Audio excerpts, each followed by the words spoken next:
क्या 100 साल बीत जाएं? हाँ हाँ 100 साल भी बीत जाएंगे तब भी आप यही रोना रोएंगे कि हमारी आर्थिक स्थिति मजबूत नहीं हो रही है। जो बाबा साहब का नाम ले वो बाबा साहब का अनुयायी नहीं हो सकता। आज के युवा साथी क्या करते हैं, वो चाहे कक्षा 9 पढ़े हों चाहे 10 पढ़े हों, वो पढ़ने के बाद सीधा मिशन में कूद जाते हैं, धरना प्रदर्शन करने लगते जो हैं। हंटर था हाँ। वो सबके लिए बराबर था। का शासन जो था वो आपको अधिकार दिला रहा था, लेकिन मनुस्मृति आपके अधिकार को जगह लोग ही गधे लोग, जाति मजबूत भी नहीं है, कमजोर है, नीच है। शुद्ध वर्ण में हाँ। जितने लोग ABCDEFGZ तक हैं। हाँ। घुमा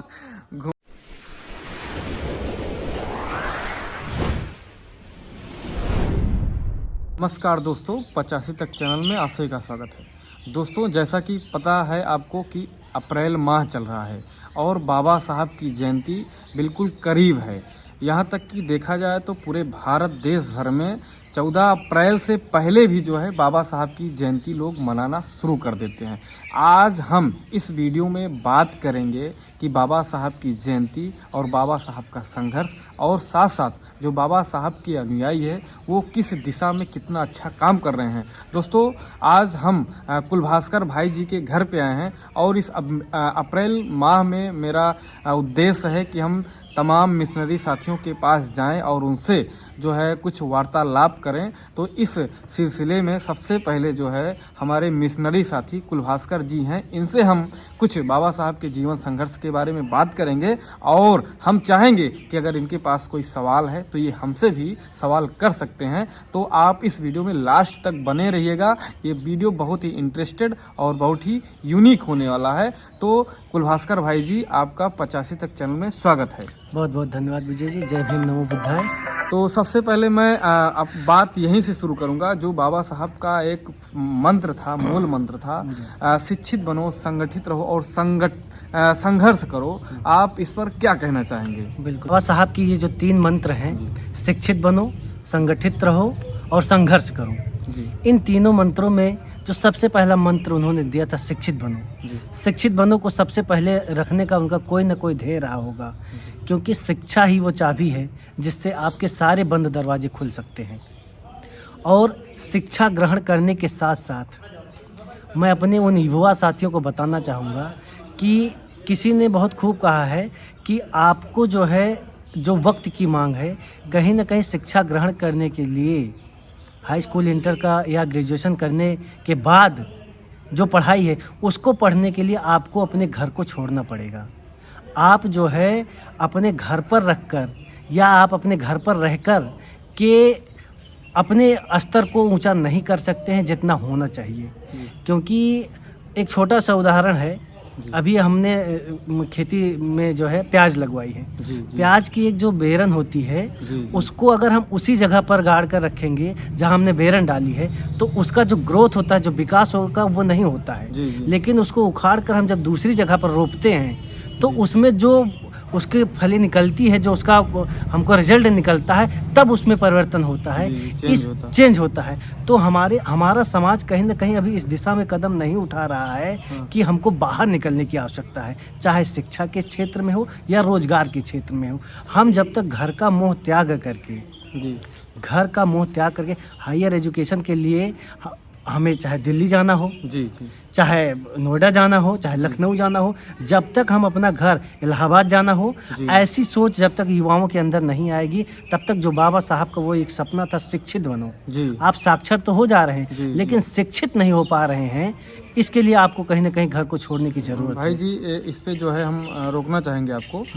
जब कहीं बाहर जाने की बात आती है तो अपने समाज के लोगों को कहा जाए कि पिछड़े समाज के लोगों को, उनको आर्थिक समस्या आती है। लेकिन यहाँ पे मैं एक बात जोड़ना चाहूँगा कि उस समय जब बाबा साहब एजुकेशन के लिए जो है विदेश भी पढ़ने गए और बाबा साहब ने जो है 32 डिग्रियां हासिल की विदेशों में पढ़ करके, वहीं तुलनात्मक अध्ययन किया जाए तो जो हम लोग कहते हैं कि हमारा आर्थिक स्थिति ठीक नहीं है इसलिए हम पढ़ाई नहीं कर पा रहे हैं, तो बाबा साहब जो है आर्थिक स्थिति उनकी कितनी ठीक थी, जो कैसे वो विदेश पढ़ने चले गए, ये जो है सवाल भी उठता है। अगर कोई कहता है कि हमारी आर्थिक स्थिति गड़बड़ है, हमारे पास पैसा नहीं है इसीलिए हम पढ़ने नहीं जा सकते हैं बाहर, तो बाबा साहब कैसे चले गए? ये चीज़ क्यों नहीं सीख पाते हैं? बिल्कुल, बाबा साहब चले गए, लेकिन आपकी आर्थिक स्थिति को सुधारने का कोई एक लिमिट होगा। जी जी 70 साल 75 साल बीत हाँ, चुके हाँ, हैं। हाँ, हाँ, हाँ, मतलब अब इससे क्या 100 साल बीत जाएं? हाँ, हाँ, 100 बिल्कुल, साल भी बीत जाएंगे तब भी आप यही रोना रोएंगे कि हमारी आर्थिक स्थिति मजबूत नहीं हो रही है। हम्म। 2 हाथ हैं, 2 पैर हैं, हाँ, हाँ। काम करने की पूरी हाँ, आज़ादी है हाँ, आज हाँ, आपको। बिल्कुल, बिल्कुल। घर छोड़िए, व्यापार है, हाँ, धंधा कीजिए, कोई व्यवसाय भी व्यवसाय कीजिए। कर सकते हैं आप। तो ऐसा नहीं है कि आप केवल अब एक जो है मजबूरी का हाँ। बहाना लेकर जो है आप अपने किसी का रोना नहीं रो रोना सकते। नहीं रो सकते हैं। बात मैं अभी आपसे पूछना चाहता हूँ जी आप कि पूछ सकते हैं, बिल्कुल। बाबा साहब के मानने वालों की संख्या जो है लगातार बढ़ रही है, जी बिल्कुल, दिन बिल्कुल। प्रतिदिन बढ़ रही है। जी लेकिन एक जो सवाल है, जी क्या ये दिखावटी लोग बढ़ रहे हैं या जो मिशन के लिए जो जज्बा होना चाहिए, जो समर्पण होना चाहिए, वो लोगों में आपको दिख रहा है? देखिए भाई जी, अगर हम बात करें तो आपने बिल्कुल सही कहा कि बाबा साहब को मानने वाले लोगों की संख्या दिन प्रतिदिन जो है बढ़ती जा रही है और बाबा साहब का नाम जो है पूरे भारत में ट्रेंड कर रहा है। हर एक व्यक्ति की जुबान पे जय भीम है, बाबा साहब हैं, डॉक्टर भीमराव अंबेडकर हैं। जैसा कि अभी आप देख सकते हैं कि सरकार ने, केंद्र सरकार ने जो है लागू किया है कि पूरे देश भर में जो है डॉक्टर भीमराव अंबेडकर के जन्मोत्सव पे छुट्टी रहेगी। तो कहने का मतलब ये है कि बाबा साहब को मानने वाले लोग जो है ऑल इंडिया जो है हैं, लेकिन जो बाबा साहब को मानने वाले तो संख्या बढ़ रही है, लेकिन वास्तव में क्या वो जो संख्या बढ़ रही है, क्या वास्तव में वो बाबा साहब के अनुयायी हैं? तो मैं इस बात को नहीं स्वीकार कर सकता हूँ, क्योंकि अगर बाबा साहब के मानने वाले लोगों की संख्या में इजाफा होगा तो जो बाबा साहब ने मूल मंत्र दिया था, शिक्षित बनो, संगठित रहो और संघर्ष करो, और आपको सामाजिक और राजनीतिक जो अधिकार है वो मिल पाए, तो वो जब आप नहीं स्वीकार कर पा रहे हो, उस अधिकार को नहीं प्राप्त कर पा रहे हो, तो इससे कहीं ना कहीं ये सिद्ध होता है कि ये बनावटी लोग हैं। ये जो लोग हैं, जो संख्या बढ़ रही है, ये बनावटी लोग भी हो सकते हैं। और साथ ही साथ हम बात करेंगे कि जिस तरीके से नेतृत्व करने की बात करें तो तमाम ऐसे संगठन जो है नेतृत्वकर्ता आगे आ रहे हैं जो मूवमेंट की बात करते हैं। तो मूवमेंट की बात करते करते वे कब जो है उनको जब अपना निजी स्वार्थ मिल जाता है तो कब वो पलट जाते हैं, उनका मिशन जमीन के अंदर धंस जाता है, दब जाता है और वो खुद ही राजा बन जाते हैं।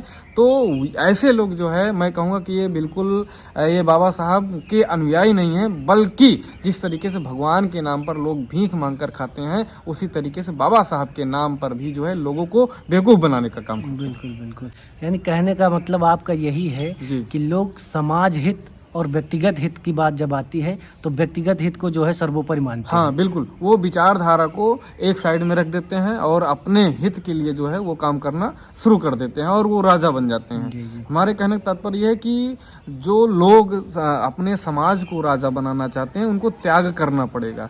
और ये लोग तो बाबा साहब के नाम पे जो है नाम कमा लेंगे, फेमस हो जाएंगे और आर्थिक स्थिति भी अपनी मजबूत कर लेते हैं। उसके बाद जब सब कुछ हो जाता है, उसके बाद बाबा साहब का मिशन को बिल्कुल किनारे कर देते हैं। तो ऐसे लोगों, मैं सब जो साथी वीडियो देख रहे हैं, मैं सभी साथियों से कहना चाहूँगा कि ऐसा नहीं है कि जो बाबा साहब का नाम ले रहा है उसको आप मानो कि हाँ ये बाबा साहब का अनुयायी है। नो, ऐसा कभी नहीं हो सकता है। जो बाबा साहब का नाम ले वो बाबा साहब का अनुयायी नहीं हो सकता है। जो बाबा साहब के द्वारा बताए गए कार्यों पर चले, जैसे कि बाबा साहब ने 22 प्रतिज्ञा दी है, उसको फॉलो करे। बाबा साहब ने जो है शिक्षा पे जो है जोर दिया है। आज के युवा साथी क्या करते हैं, वो चाहे कक्षा 9 पढ़े हों चाहे 10 पढ़े हों, वो पढ़ने के बाद सीधा मिशन में कूद जाते हैं, धरना प्रदर्शन करने लगते हैं।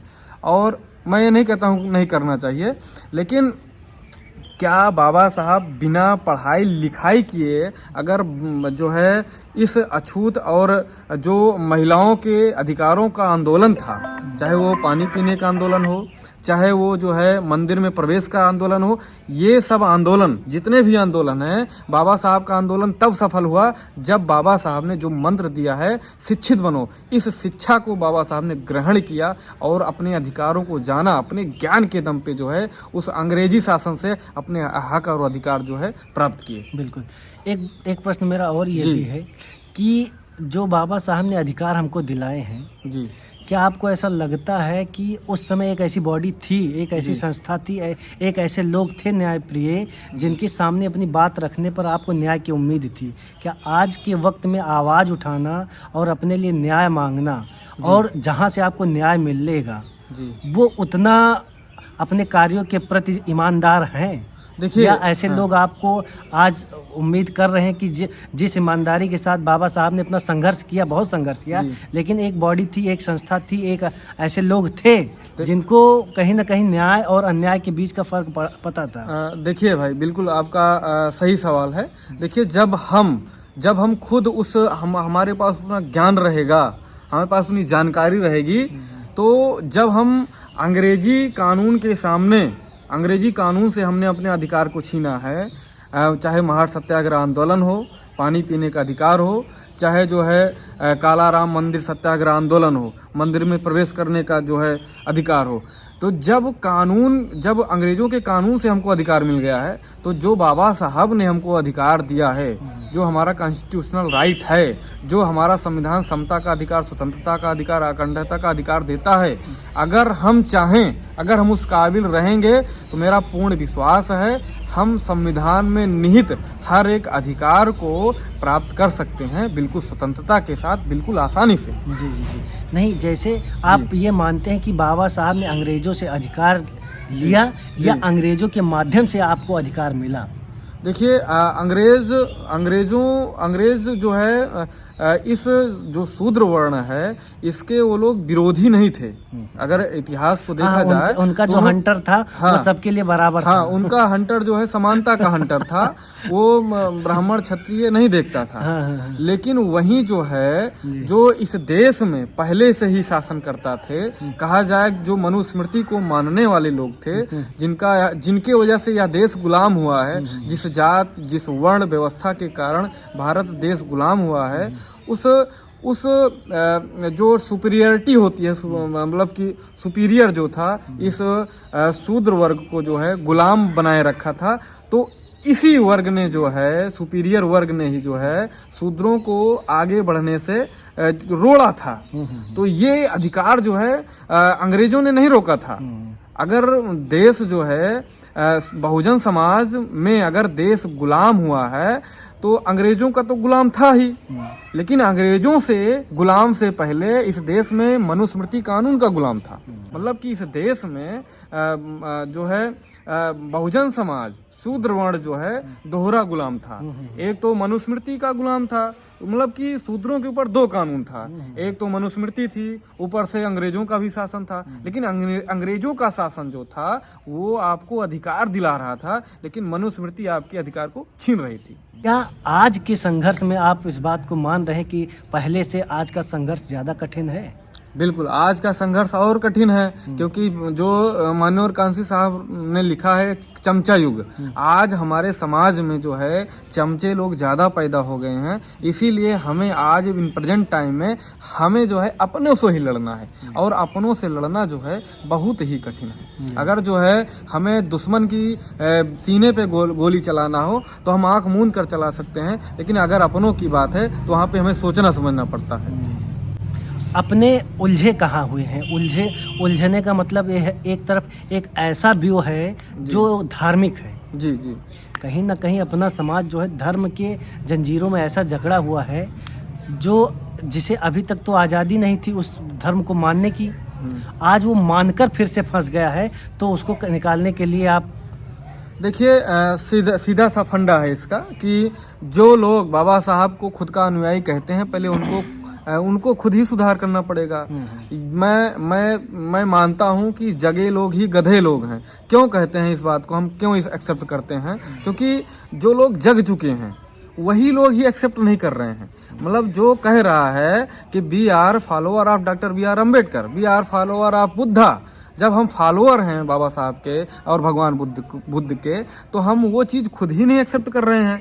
जो बुद्ध को मानने वाला है वो बुद्ध को एक्सेप्ट नहीं कर रहा है, तो जो अदर रिलीजियस को मान रहा है उसकी गलती नहीं है, गलती तो हमारी है। कहने का मतलब ये है कि आज संविधान आज आपका संविधान जो है, भारतीय संविधान जो है, आपको जिस तरीके से अल्पसंख्यक को मदरसे की, जैसे मुस्लिम वर्ग जो होता है मदरसा खोलता है, क्रिश्चियन का विद्यालय है, उसी तरीके से बौद्धों का जो है, जब तक वो अपनी संस्कृति को संरक्षण करने के लिए बौद्धों का विद्यालय नहीं खोलेगा, तब तक जो है इस तरीके से समस्या बनी रहेगी और खोलना चाहिए। जी जी, बहुत बहुत धन्यवाद विजय जी, बड़ी बेबाकी से आपने जो है पूरी बातों को समझाया अपने दर्शकों को, और मुझे बड़ी खुशी मिली कि आज आपसे प्रश्न करने का मुझे मौका मिला। बहुत बहुत साधुवाद। और मैं आपसे एक और क्वेश्चन करना चाहूँगा भाई जी।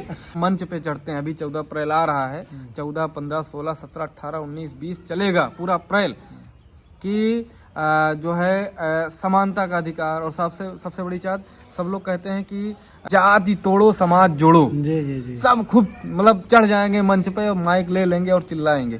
तो जो ये चीज बोलते हैं कि जाति तोड़ो समाज जोड़ो, तो मैं ये सोचता हूँ कि बाबा साहब की जयंती कब से मना रहे हैं और आज तक इतने लोग हैं, इतना हुजूम है, सब लोग कह रहे हैं, आखिर कर कौन रहा है? ये प्रैक्टिकली कितना जो है जमीन पे कितना आ रहा है, इस पे आप क्या कहेंगे? जी जी जी, बिल्कुल, जाति तोड़ो और जो है समाज को जोड़ो, ये तो है ही है। हाँ। और जो हमारा प्रयास चल रहा है, ये काफ़ी दिनों से यही चल भी रहा है कि जाति तोड़ो, लेकिन असल में तो जात न टूट रही है हाँ। और न मजबूती मिल पा रही है। हाँ। और कहीं न जाति कहीं मजबूत भी नहीं है, कमजोर है, कमजोर, नीच है, हाँ। है ना? जी जी जी, हाँ। बिल्कुल। तो कहीं न कहीं मैं तो ये समझता हूँ कि एक जो सामाजिक पतन का कारण ये भी है कि हमारा सारा जो समय बर्बाद हो रहा है वो जाति को जोड़ने में ही हो रहा है। जोड़ने में हो रहा है तो तोड़ने में हो रहा है। तोड़ने में तो टूटा तो पहले से ही है। कहाँ टूटा है भाई? टूटा तो पहले से है। कैसे माना जाए टूट गया है, बताइए भाई। एक जाति का व्यक्ति, मान लीजिए जाति है ए, और ए जाति का व्यक्ति ए जाति से ही तो रोटी बेटी का संबंध रखता है, तो कैसे कहा जाए टूट गई है? कहाँ टूटा है बताइए? नहीं, शूद्र वर्ण में जितने लोग ABCDEFG Z तक हैं, हाँ हाँ, Z से A से B से हाँ जुड़ा हुआ है। हाँ हाँ हाँ, ठीक है। घुमा रहे हैं, इसका मतलब कि दाल में काला है, और पहचानना पड़ेगा कि कुलभास्कर जी असली अम्बेडकरवादी हैं कि नकली अम्बेडकरवादी हैं। मैं सभी दर्शकों से पूछना चाहता हूं, आपको इनकी बातों से क्या लग रहा है? गुमराह तो नहीं कर रहे हैं? बिल्कुल बिल्कुल, आप पूछिए। आपको क्या लगता है, गुमराह कर रहे हैं? नहीं नहीं, हम गुमराह नहीं कर रहे हैं। मेरे कहने मतलब ये है कि जैसे जो आप कह रहे हैं कि जो जातीय बंधन है क्या टूट रहा है?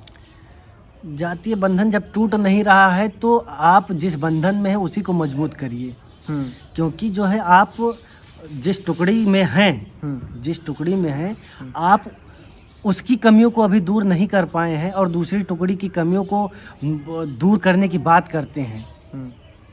चलिए, मैं इस जाति वाले